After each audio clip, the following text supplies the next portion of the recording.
What is going on, all you awesome super aficionados? This is the Heroes and Mutants podcast. I'm Nick with my co-host James. And Ruben, what's up, y'all? and Eric couldn't be with us unfortunately today. He is celebrating the birth of his two beautiful twin daughters. So we wish him huge congratulations and support from everybody on Heroes and Mutants. Congratulations, brother. Right on. Yeah, congrats, Eric. Congrats, man. Yeah, man. Thank you. And we also want to give a huge shout out to @Chris Focus, who just won the Batman Rogue Gallery poker game painting. And we just raffled that a few days ago. So make sure, and we're going to be doing more raffles and giveaways like that in the future, but it's going to be a while before we do it because we're going to wait till we hit 1,000 followers. So the quicker we hit those 1,000 followers, the quicker we can get out another raffle and another prize. And it's going to be a hefty, we had talked about doing something a little bit more hefty or a little bit more grand scale, throwing a little bit more money in. So if you guys help us reach that as quick as we can, then we can get that out as quicker than possible. So before we get started on today's episode, this past week was actually would have been my best friend, Rocky Reyes, would have been his 32nd birthday. So out of respect and memory of him, I just wanted to highlight these two stories because they pretty much go hand in hand with everything we talk about here, and they're also involving superhero culture. So, and I don't know if I told you guys the story. So this first one, it was Anime Expo 2016. It was a big anime fan. I went as Nightwing, of course. So me and him were at a panel for some RPG game. I don't do RPGs. He was like, "Hey, let's go. We can get a drink." I was like, "Yeah, okay, yeah, whatever." So they had a photo booth there. We took solo shots, and then we left. And then I was walking away. We were walking away, and I was like, "Wait, bro, why didn't we take a shot together?" "Oh, I don't know, dog. I didn't know you wanted to." So we dipped back to the booth. And of course, when we first went to take pictures at this booth, there was nobody in line. And of course, 2-3 minutes later, there's already 6-7 people were like, crap. So we're just standing there chilling. The creator of the game is having a panel. He's from Japan, so they're having a translator. And I have known nothing about, I think it was Star Ocean was the game. I had known nothing about it. So I'm like, yeah, whatever. We're just staring off into the distance, watching the panel. And all of a sudden, I hear this voice from behind me. And mind you, too, it's a voice maybe 2 pitches higher than mine, which is still pretty low. But I just hear from behind me, "Hey, man, I really like your Nightwing." And I turn around, and it's this dude dressed as Zatanna. Saying he really tall, dressed as Zatanna. And he's winking out. He's like, "I really like your Nightwing, bro." And he winks at me and walks away. And I'm just like, "Yeah, thanks, man."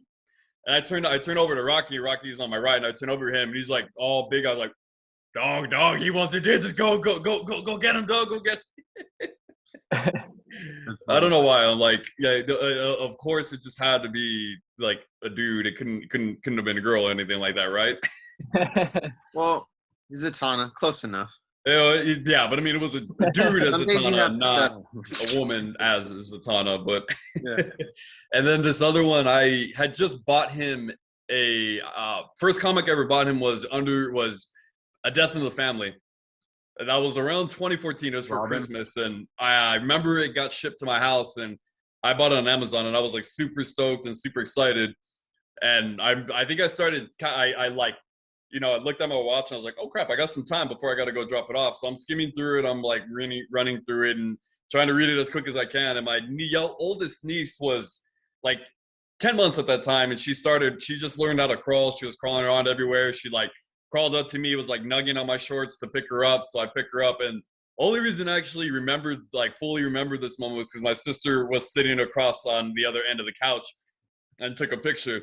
And it was a picture of my niece. You could see me holding up Batman. You could see Death in the Family, and then you see my niece sitting on my lap, and she's kind of giggling. And so I didn't go through all of it because obviously it was a little bit graphic. I think I skipped over all of Robin's death at the hands of the Joker. But yeah, I mean, that's got to be the coolest 7-month-old ever. She had a first-hand experience with the Batman comic at 7 months old. And that happened to be the first comic I think that I bought for Rocky, and he loved it, honestly. So Damn, crazy to think that you would have been 32 years old today, brother, but you're up there in paradise with Stan Lee, Jack Kirby, Adam West, Chadwick Boseman, and Bill all Hader. of the superhero legends and greats who have gone on and resting in eternal paradise. So, Rocky Reyes, I love you, brother. Happy 32nd birthday, man.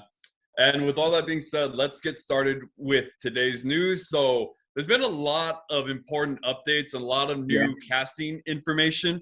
One of the biggest ones has been we've just found our Blue Beetle for the HBO Max film. Yep. Jolo Mariduena, who plays Miguel in Cobra Kai, just got cast as Jaime Reyes, Blue Beetle, which is, if you guys watch the show, that's actually perfect casting. It was one of those instances where I seen it pop up on my feed on IG, and I immediately just said, I didn't even have to question. I was just like, damn, that's actually really good casting. How did you guys feel about his casting? Do you guys watch Cobra Kai? Yeah, I did. I really liked it. I ain't gonna lie. I thought he was a good actor in that one. That's the first time I ever seen him acting anything, though. Yeah, well, he's a newcomer. I think he's only about 20 years old. So that was his first actual big job that he's done, as far as I know. So I haven't seen Cobra Kai, so so good, dude. You got it. Yeah, because he really has that charismatic quality, and especially somebody like Jaime Reyes, who might be a little bit hyperactive and a little bit kind of everywhere, but he definitely portrays that innocence and that charismatic approval, and especially a kid with a higher calling and a higher purpose. Yeah. So I think he's definitely a great fit, and I can't wait to see. I don't even think they've had any announcement about director or anything else aside from him as Blue Beetle. So we'll make sure to update you guys, but we found our Jaime Reyes and our live action Blue Beetle, and he's spot on. It's perfect, honestly.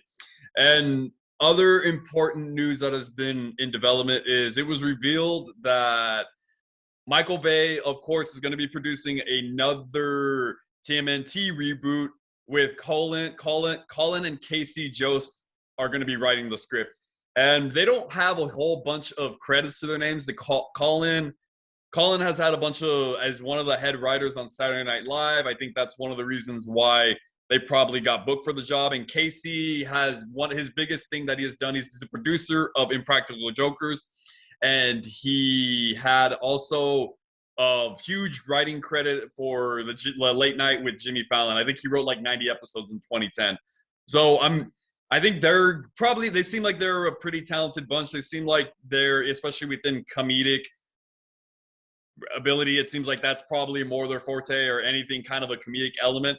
I don't really know how I feel so much about Michael Bay being involved with this again, but I guess that's just, we'll have to take that hand in hand. And I don't know. He's already produced 2 different reboots now, so it just feels weird. I think but with all that being said, we'll let you guys know. I think Seth Rogen we had reported that Seth Rogen was in talks to develop a TMNT movie, but I think that was animated, wasn't it? Animated. So this one, there's going to be a different one. This is supposed to be a live action one, so that's going to be interesting. It seems like there's probably going to be, but then again, now we live in the era of multiverses and different universes, so I think it's going to be a lot easier for audience to accept and be like, wait a minute, especially with it animated and live action. Yeah. And on top, also, other news has been reported that J.K. Simmons is in talks to reprise his role as Commissioner Gordon in the HBO Batgirl movie.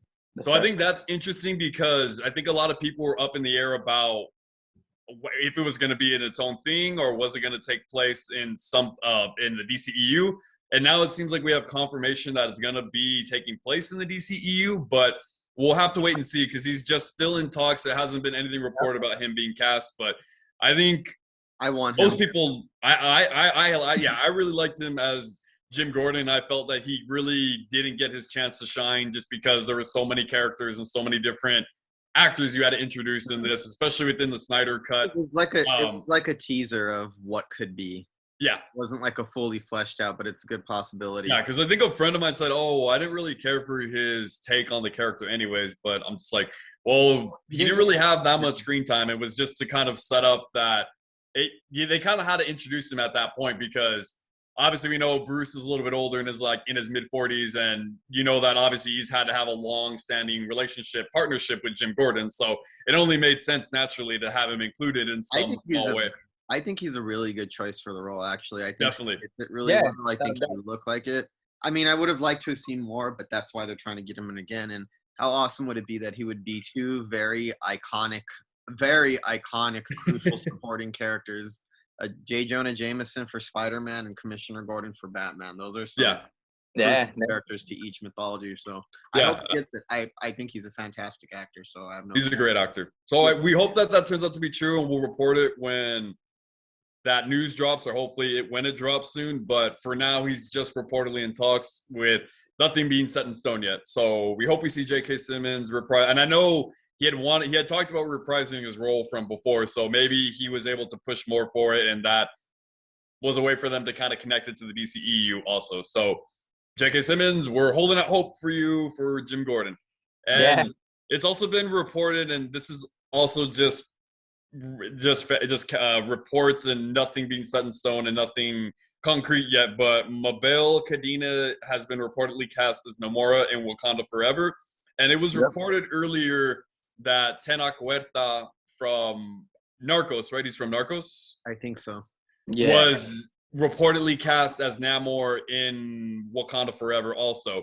And I think this is pretty much a good sign in saying that we're going to at least get Namor and the Atlanteans, if this is true, because first they said Namor, and now she's the cousin of Namor in the comics, so now we're getting Namora also too, hopefully. So nothing set in stone, but we'll report on that at a later time. We hope that turns out to be true, because I think especially ever since that little teaser Easter egg was dropped in Endgame about, I think Okoye talked about, we don't go into the ocean, or we don't something about the earthquake happening, or whatever they had mentioned after the 5-year time gap. Yeah. So I know everybody knew that was setting up Atlantis and the Atlanteans. So hope this turns out to be true and isn't just something that somebody is just reporting just because.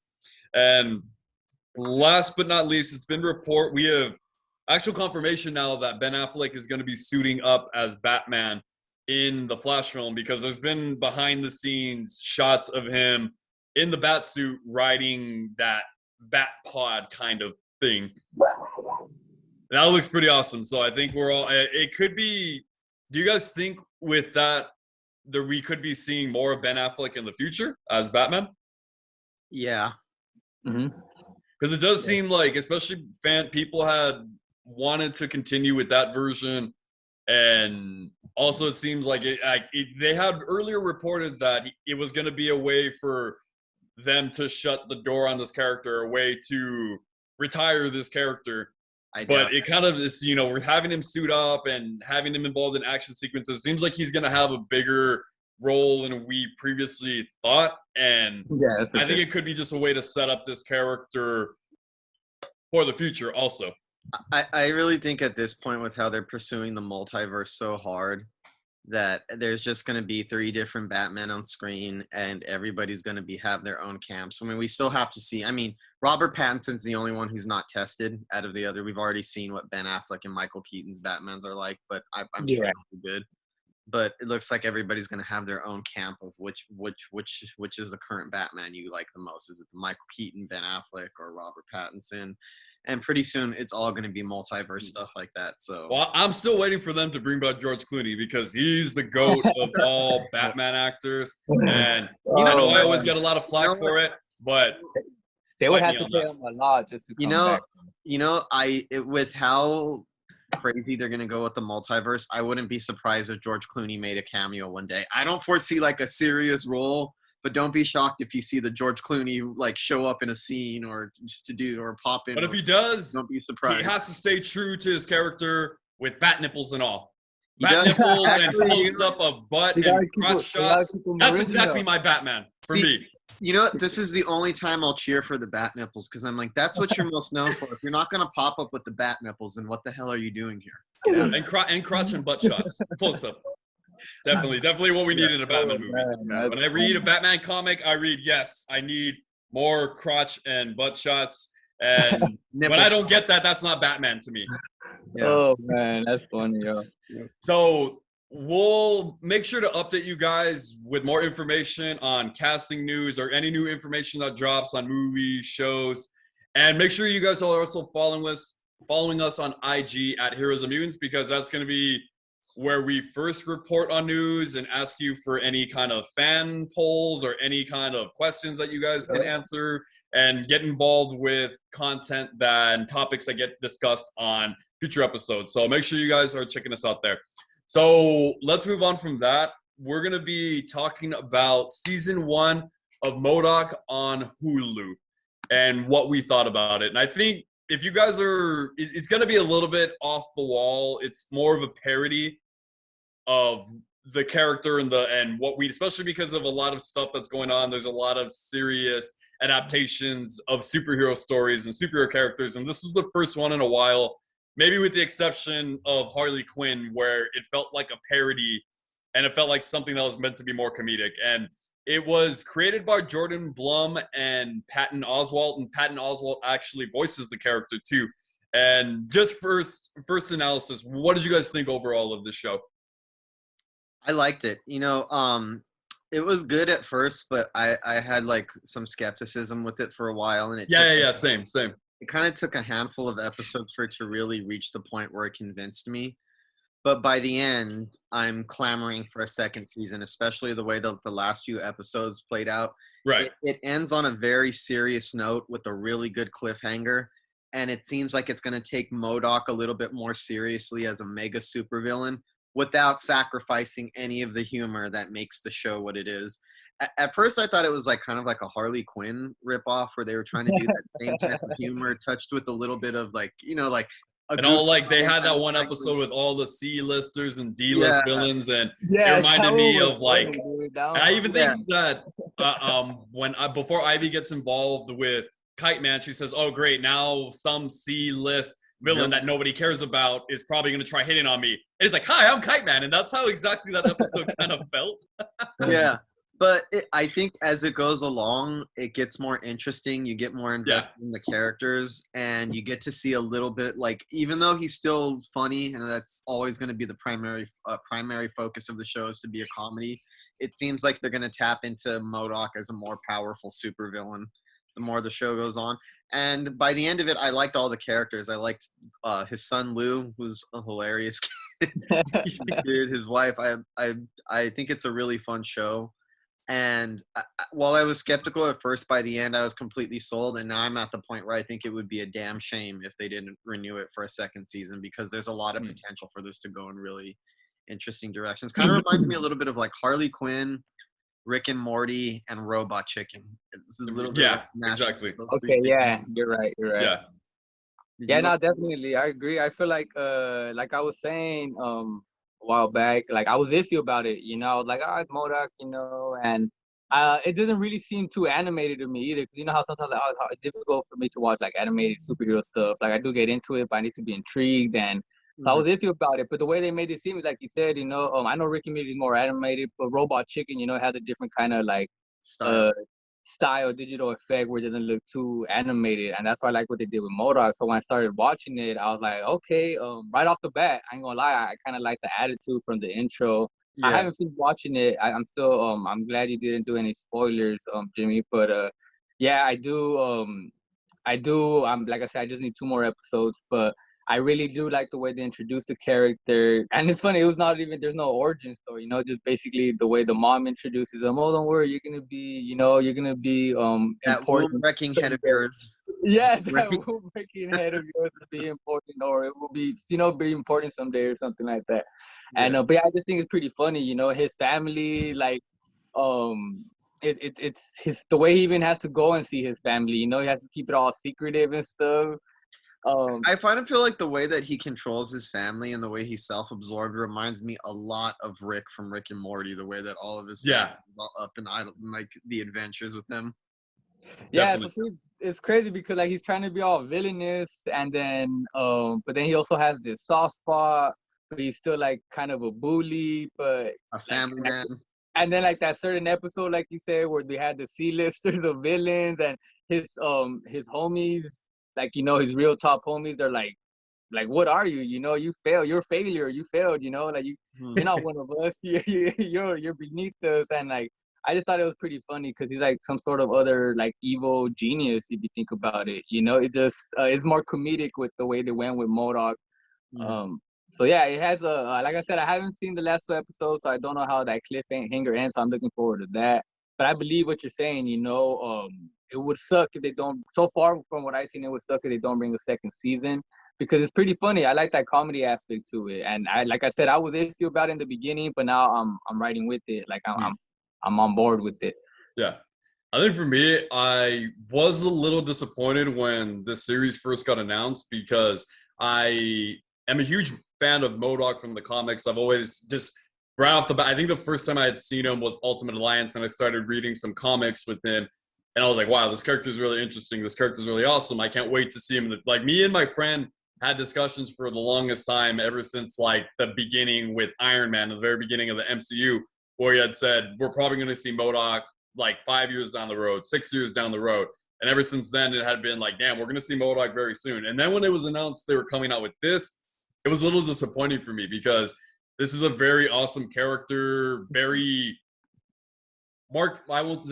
he's a character who is a very interesting, and especially because he's more of a villain who plays more off of his intelligence and more off of manipulating people in that aspect. So I thought this was a chance to have a villain in the limelight who isn't just a brute physical villain, but somebody who was more the mental capacity to provoke his will on other people. So I kind of just was like, there's a lot, and especially when you talk about what his acronym stands for, micro mental organism designed only for killing.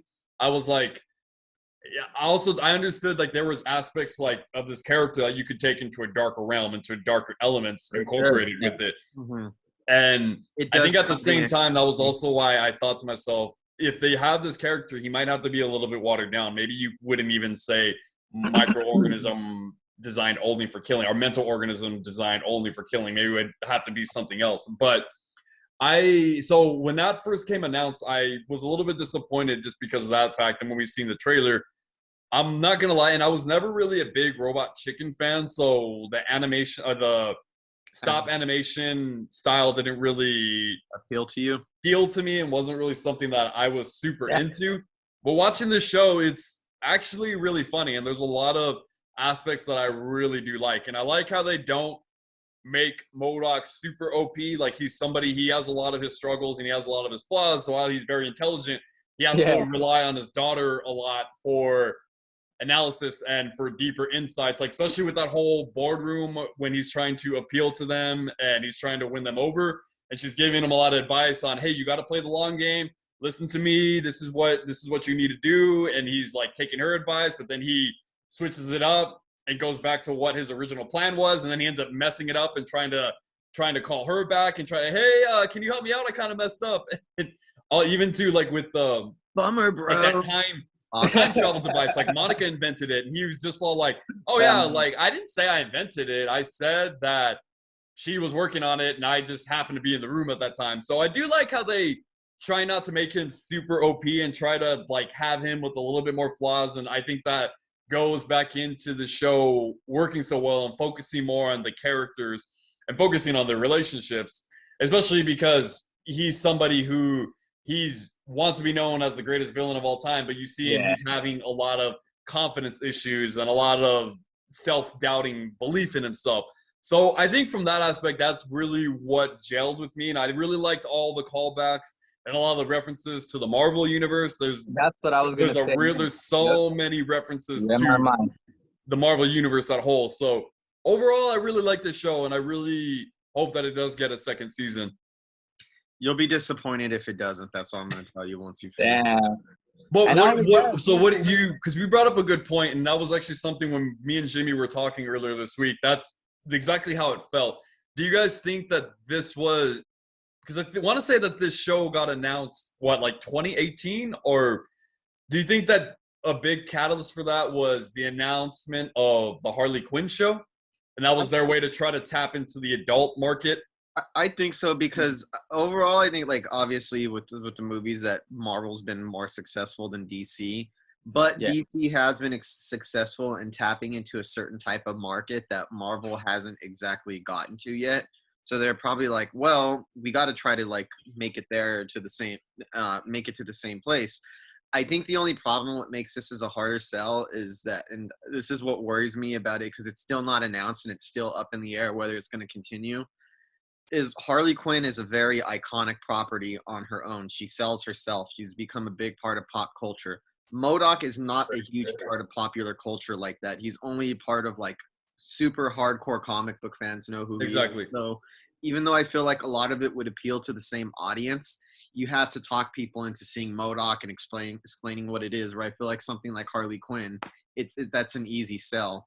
Yeah, So, it's like even for M.O.D.O.K, you like it would be hard to sell it to somebody who doesn't know anything about comics or anything about the lore. And be like, oh, this is a villain from Marvel.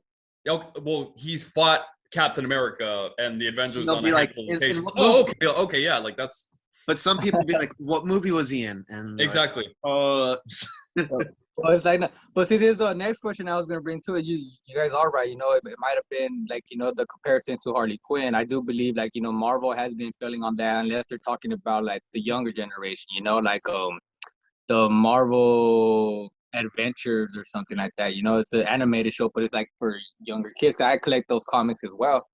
But that's for kids, you know, but as fans we watch it. But what I was gonna say is maybe, you know, who owns the rights right now? Is it only on Hulu? Because who owns the rights to M.O.D.O.K right now? Well, it's weird because it's up in the air. It's Kevin Feige is partially responsible for greenlighting it, but the part of Marvel Studio that invented the series is now defunct and they shut it down. But Kevin Feige wanted them to continue with the series, so it actually shut down before the season was over, but he made an exception. He wanted to see where it was going to go and how they liked it. So it's a good thing that Kevin Feige likes where it's going. Obviously, they had to put this on Hulu and not Disney Plus because Disney Plus is concentrated on being family-oriented. Just kind of sad. This is actually on Disney Plus in Canada, the UK, and Australia. Yeah, that's the thing that kind of baffled me or struck me as a little weird. All of those Disney Plus have this hub called the Star Plus hub, and it's something that you need a password to get into. It's like a little adult corner section of Disney Plus that you can log into. It's not in the US though. That's crazy. Yeah, see, the US is too censored. Yeah, it's tight. I feel like if they did, this would have a better chance if it were like on some adult hub on Disney Plus. I feel like it would get a lot more attention and more people would seek it out. And if they decide to do that in the US, which I don't know how Disney's going to do, I think it has a stronger chance. But it's so up in the air right now that it's hard to know if it's actually going to be. Well, thank you for answering that, because the reason why I asked is because, like I said, that's what threw me off. It was on Disney Plus. I didn't know where the rights were and all that stuff. But the reason why I bring that up is because I feel like, who knows, maybe, yeah, we do want to, you know, hopefully it does continue for a second season, like you're saying, like Kevin was, you know, greenlighting it and hoping it does go moving forward.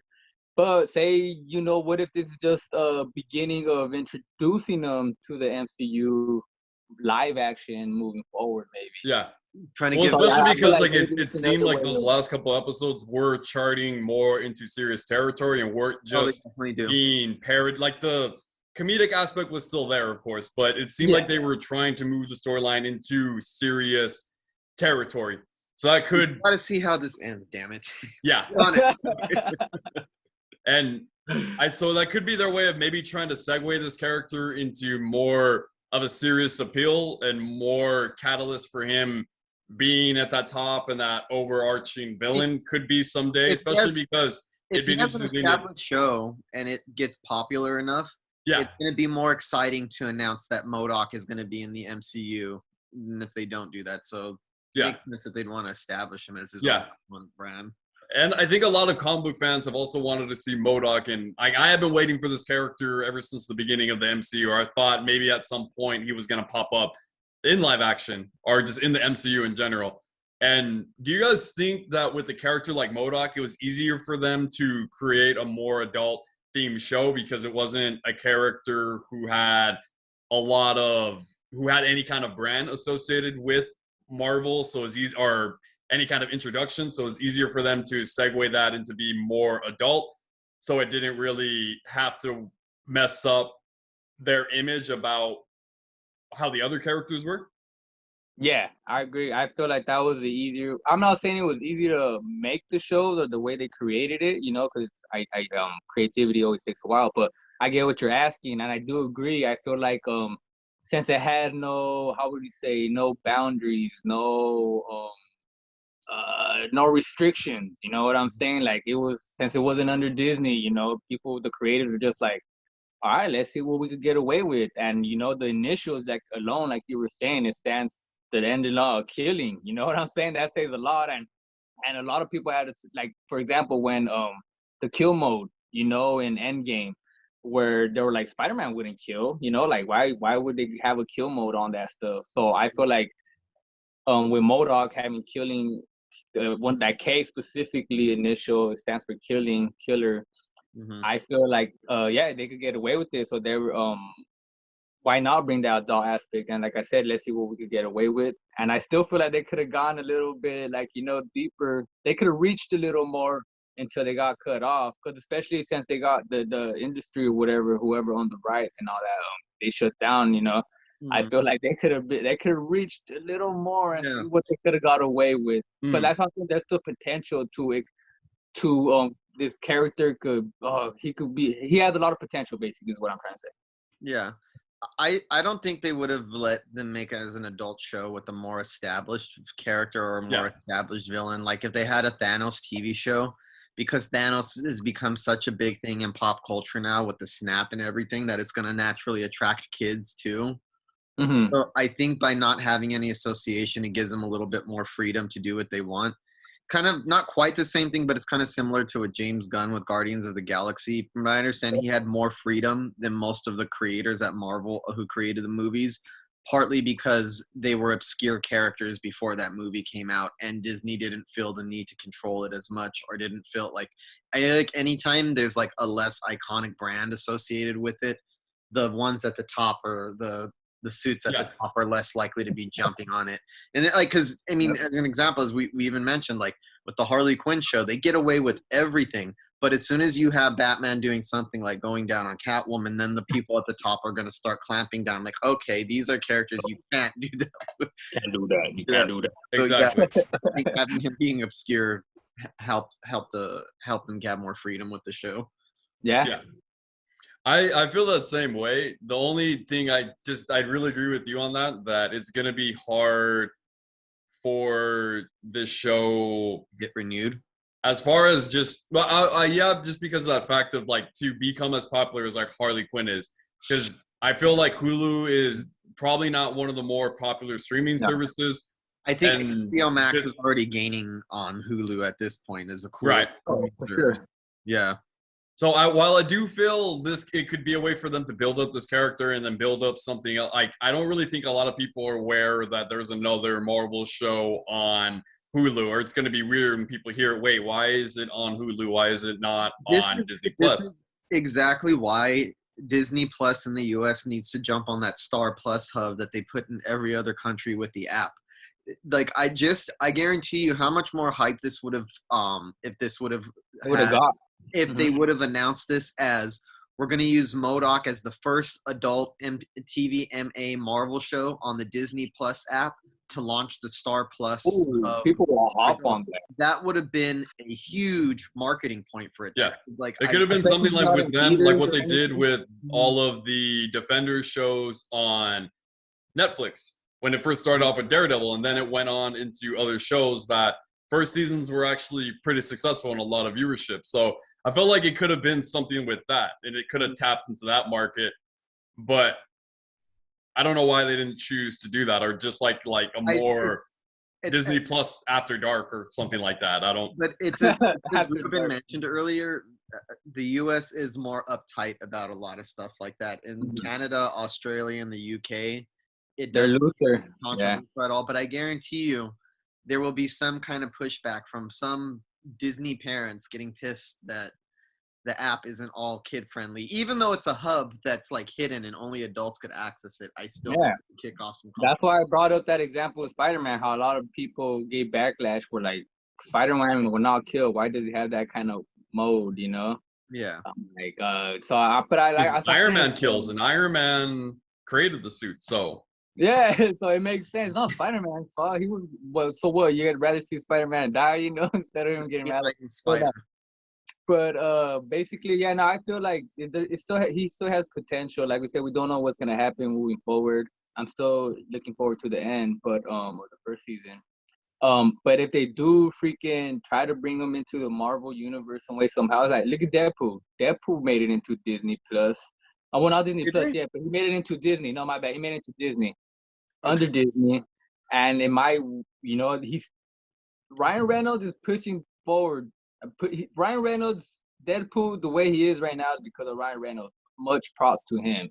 Yeah. Otherwise, we wouldn't have the Deadpool we all really wanted. It'd be a Merc with a zipper, like the way they had him in freaking X-Men.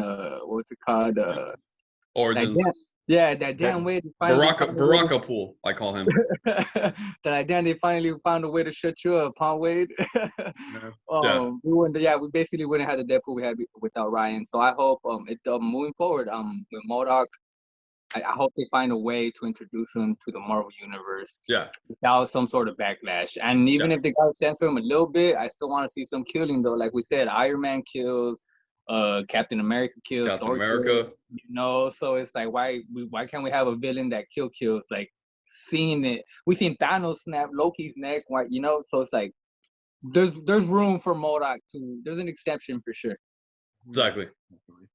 So I definitely hope that this series gets renewed for a second season and for more seasons in the future, because it's really a breath of fresh air, especially with regards to the Marvel universe and everything that they're doing. So I think that's probably one of the cool things, in that they're making actually trying to go into more of that adult territory, more so than any of the Netflix shows did. This is still a different market because those were still serious superhero shows, and this is meant to be a comedy I and think a parody. So it's their riskiest creative project so far. definitely. So hope we see more seasons, and this could be a chance to see M.O.D.O.K hopefully pop up in the MCU if the show does really well. And make sure you guys are checking it out on HULU. M.O.D.O.K season 1, pretty awesome. I'll give it a B+ for sure. I would give it the same. I would say a B+ as well. Yeah, same here. I would say a B+. So moving on to the last topic of today, there's been actually something that's been trending in the last couple days, and it was a good thing that this is actually Eric's idea, so make sure all the praise goes to Eric, because I had no idea about this. And when I was talking to him about topics for this week, he had said, hey, this would just something that would be a great suggestion. Matt Damon said something recently in an interview with the Sunday Times about any Iron Man could have been played by any actor. So I was like, hey, that'd be good. It's trending right now. It's what's going on. A lot of it got trending on Twitter, and it got people really riled up and pretty angered, actually. There's a lot of context that is missing. So those words actually didn't come from Matt Damon. Matt Damon was asked, he was interviewed by the Sunday Times, and he was reflecting on his career and everything. So what he had said was that the era of leading men is actually over. And so he was more kind of trying to justify what he was saying, in that audiences don't really go see a movie based on an actor. They go to see a movie based on the character that they love, or a character, especially because now we live in shared universes and massive sequels. So people really only go to see, is what he's saying, people go to see this character more from the universe, or from this, what's the word I'm looking for, franchise, more so than because of an actor. Or like you think of like the era of the action heroes, and you think of like the Will Smiths and the Tom Cruises. So he's trying to, and he says he's like the last of a dying breed. So the person who actually sent it, because it was actually a tweet that got sent out through the Sunday Times. So what they had said was, the big titles of the past decade are brands and franchises established in numerous prequels and sequels. Robert Downey Jr. is a leading man, but his Iron Man could be played by almost anyone with wit. The character is more important to audiences than the actor. So that's not coming from Matt Damon, by the way, but he was the catalyst that sparked the writer from the Sunday Times to say that. So what is your guys' hot take on that? Just off of first base. I think that's kind of a slightly dishonest statement, because they're saying that anybody could have played this and it would have been successful, and I really don't agree with that because people keep forgetting, and I feel like we always have to remind people, Iron Man was not that popular of a character before that movie came out. Nope. So saying that any actor could have done it is, I feel, a little bit dishonest. I feel a lot of the reason that people fell in love with Iron Man and now he's such an iconic superhero is largely because of Robert Downey Jr.'s performance and what he brought And the to awesome role, writing. what he delivered, sobriety, and it was kind of a controversial casting. That was a pretty ballsy move to even cast Robert Downey Jr. at Exactly. that point. Washed up in his career. He was known for being just a wild party animal and completely unreliable. Yeah. I'm sure you've heard that story where he was so wasted that he randomly ended up in some kid's bedroom naked, where the parents walked in and seen some naked man lying on their bed. So they had to call the cops. Wow. And it turns out it's Robert Downey Jr. Like, this is how bad of a party animal he was. Also, just for reference real quick so you guys know, so obviously Matt Damon didn't this comment that is being connected to Matt Damon or being people think that Matt Damon, so it was actually the writer from the Sunday Times, Jonathan Dean, posted that tweet, but it was in reference to Matt. So obviously, like we said, he started the catalyst for this. So, but yeah, I feel like a lot of it was the actor. Where I understand the point that he's making, where people care more about the characters and the superheroes than they do about the actor. But I think picking Iron Man as example is like the exact opposite example of proving your point. Where I was like, you're gonna say that. I could see you saying that about Batman or Spider-Man or Superman, but not Iron Man. So there might be some truth to it in a certain way, but not in the way that he said it. And it's stupid for him to really just say that. And I think it might have just been throwing it out of nowhere. Mm-hmm. And more so because, like, that's really, this character was associated with the shared universes and the multiple sequels and the huge, big budget franchise. So I think that was why they had mentioned Iron Man, because Iron Man is at the top of that list when it comes to characters like that. And it is just baffling to me because Jon Favreau, actually, the director of the first Iron Man film, actually fought tooth and nail to have Robert Downey Jr. cast in this role. And his first choice was actually Sam Rockwell. And I think Marvel Studios actually wanted Tom Cruise. I don't know if that's true, but he had long been associated, I think, for ever since the 90s, as this guy would be a perfect Iron Man, or he was like the perfect fan cast for Iron Man of the 90s. And the reason, this is actually the reason that Jon Favreau actually said in an interview in 2007 about why he casted Robert Downey Jr. And it goes against everything that they had said in that tweet, that anybody with wit could play this character. So Favreau is quoted as saying, the best and worst moments of Robert's life have been in the public eye. He had to find an inner balance to overcome obstacles that went far beyond his career. That's Tony Stark. So with that context in mind, not just anybody could have played Tony Stark, Iron Man. It was only specific to Robert Downey Jr. And Robert Downey Jr. in Favreau's eyes was the only ones who could have brought out everything that he was looking for in this character that he was writing. Yep. And I think a big part of it also too is that fact of there was a lot of improvisation on that first movie. There was not really a script in hand, and the actors had to be comfortable with improvising. And I think probably half of the movie was improvising, since obviously Robert Downey Jr. is the leading character.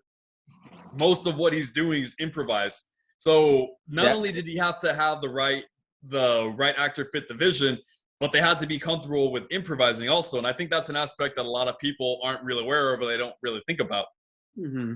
And well, what do you think about that, Ruby, about everything? Yeah, no, I agree with you. I mean, there's not just, I mean, it sucks that, when you get interviewed, they always paraphrase whatever you're going to say, or they misinterpret what you're going to say. So I believe, like, that not only it wasn't coming out of Matt Damon's mouth word for word, you know what I'm saying? Yeah. But I do agree with you. Like, there's not just, because I would go back to this over time and time again when we talk about new casting and new character and all. Not just anybody, like when they cast somebody, I'm hoping they could play the part as best as possible to the comics, as best as they could relate to the character, no matter what character it is, Iron Man, Captain America, etc. I do feel like the way you went to it, Nick, like our DJ freaking he didn't have the best background, and we're all honest with that. He did not have the best background, and that's straight up facts. But people do deserve a second chance, and like you said, the Tony Stark, he did not have not about upbringing, but background either. He was making ammunition for war, weapons for war, and then he felt guilty about it, and then Tony Stark was the reckless playboy that Bruce Wayne pretends to be. And that's crazy Exactly. because what was RDJ really doing? He was a real playboy, you know what I'm saying? And that's what Tony Stark was too. And the only thing is he wasn't making weapons of destruction, he was just partying it up in real life. So I feel like, it sucks that, they're misinterpreting. And because there was also backlash, we're talking about what, supposedly Matt Damon said. And he really, what was I going to say? There was backlash because it's like, oh, Matt Damon really said this. Didn't he just finish recording, Thor, Love and Thunder? Like, this is his second MCU appearance. Like, why would he be saying this? So, it makes sense. It sucks how they're misinterpreting what he's saying. But in reality, no one. It's not just anybody could play Iron Man. That's for sure. Yeah, because even I've had debates with friends on, oh yeah, Iron Man is my favorite character. Okay, why? Well, because Robert Downey Jr. gives a great performance. So also too, with that in mind, not just anybody could have played this. You say it all the time. Yeah, there could have been a long list of other actors who could have played this role, but there's only one that is specific to the vision that the director, that the writers wrote and created. And obviously, Favreau knew that only RDJ could pull that out because he was in a lot of ways he was pretty real. A lot of what he had went through in his personal life beforehand, before sobriety, before going to rehab, a lot of that was already Tony Stark. And I think it was just easy for him to pull from that experience because he had already lived it. Took advantage. And that's why it was just like you think about it, obviously at that time that was a huge gamble for him, but it paid off immensely. I mean, he's turned to be this character into probably the next biggest mascot or flagship character besides Spider-Man to Marvel, or at least as far as pop culture is concerned. Yeah. Well, but what do you guys think? I do, because while I do agree. Okay, keep going. Before you want to go on, I did want to say something. This is just a shout out to my dad who had passed away.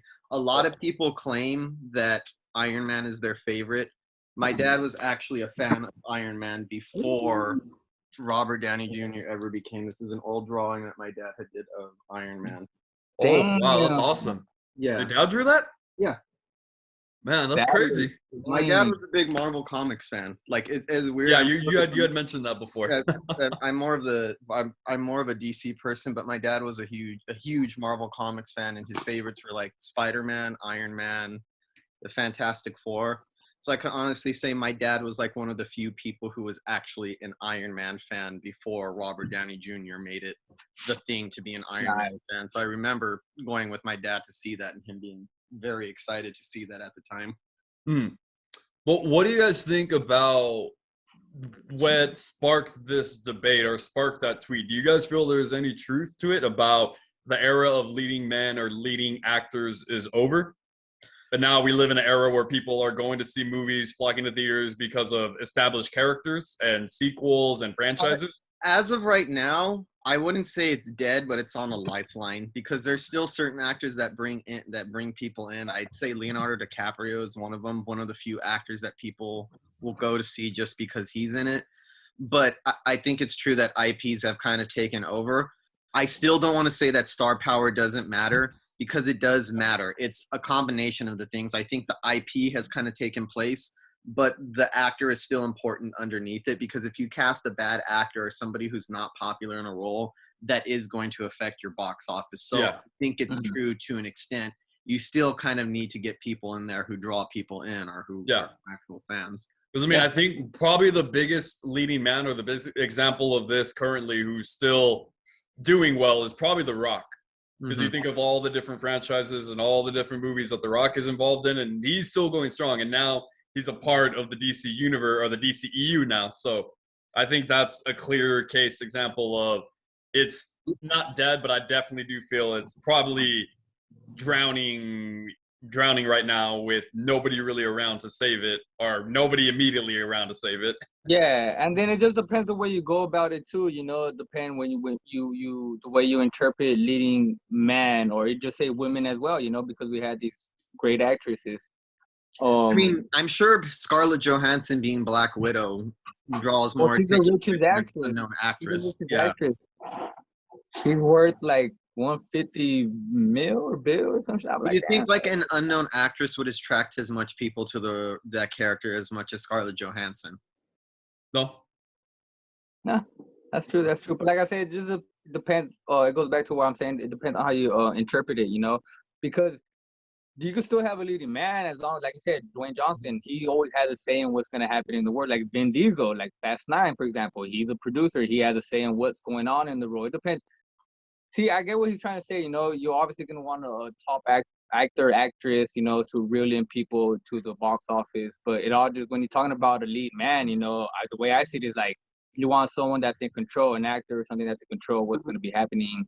Because obviously, you know, the director is the one in charge. They're the one who wrote the script. But it all, like I'm saying, if you want to go leading man, then the leading man's always going to be the director. You know what I'm saying? But if you're talking about actors, the actors, whoever's the main one or the focal point or the main actor of the movie, show, it all depends on them. You know, it all comes down to them. If you blow it, even if you're a main actor and you blow it, whose fault is it? The director or yours? Matt Damon, when you have a movie that blows, bro, whose fault is it? Who you blaming the blame on? You or the director? You know what I'm saying? Like, so it all comes down to that. Not so if you write a director and you the main actor, Damon, like, and it blows, whose fault is that? You're the leading man, right? And that focal point, like, that's on you then, you know? So there's always gonna be failures, ups and downs, and it just depends on the way you see it, where it all comes down. If the actor is going to be the main focal point of the story, I hope he steps up. That's what I think he's trying to say. Nowadays, these actors don't have a say in what's going to happen. But we do still have, it is kind of dying. I ain't going to lie, I agree with you. It's kind of dying a little bit where we don't have the people that just shut up and take it. You know, like, okay, this is what you want me to do? All right, I'll do it. But now it is dying. It is dying breed. People, it is, I agree a little bit, but it's not dead yet. It's not dead yet. As long as we still have those people that are willing to step up and say, no, this is how it should be, this and that, then it's still there. It's still there. I still agree it's there. Yeah, definitely.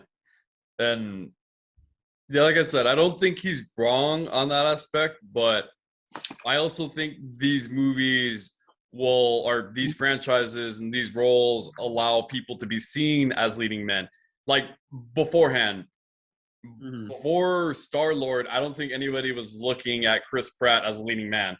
No. And now he's definitely considered a leading man. He's everywhere. He's like one of the biggest leading men out right now. So, which is pretty crazy because you think I didn't watch Parks and Rec before I had seen Guardian. I think the thing I knew him from was Wanted, and he was in Moneyball. So I think those two roles is what I associated with this character. So I didn't really know too much about him. I remember just seeing those the fitness photos of him like as Andy, where he's like on the track and his gut is just hanging out, or he's on the beach with his ex-wife and his gut is just hanging out.